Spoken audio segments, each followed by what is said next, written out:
ci sono grandi lavori a centrodestra, a centrosinistra,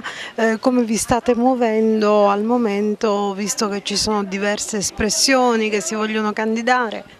Ma noi ci stiamo muovendo intanto pensando alla Sicilia, elaborando un programma di sviluppo per questa terra, dopo tra l'altro anni di amministrazione per certi versi sventurata, per altri insomma poco accorta, e del resto le questioni che hanno riguardato recentemente la parifica da parte della Corte dei Conti la dice lunga sulla storia di questa regione. Non mi sento di scaricare la responsabilità all'ultimo governo, assolutamente, ma questo è il frutto purtroppo di anni di amministrazioni del passato che in condizioni storiche, socio-economiche diverse magari hanno fatto delle scelte che oggi si rivelano sbagliate, e adesso bisogna recuperare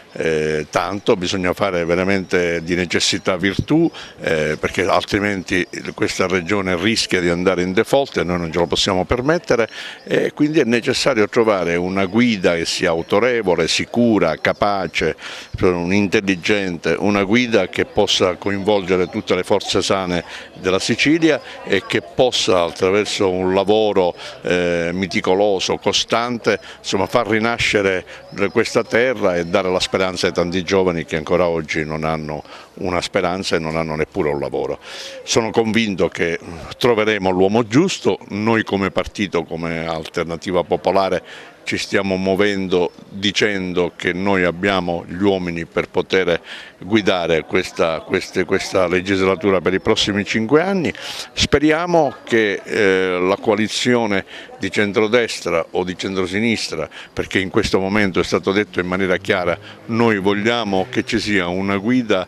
di un moderato, affidata a un moderato, cui si possa aggregare una coalizione. So che il nostro leader Angelino Alfano sta lavorando tantissimo per ora con il centrodestra, ha già ripreso il dialogo con Miccichè ma anche con i leader nazionali. Vedremo quello che accadrà. Io sono convinto che alla fine prevarrà questa nostra linea e che finalmente torneremo a governare questa terra sperando, insomma, di avere un futuro migliore.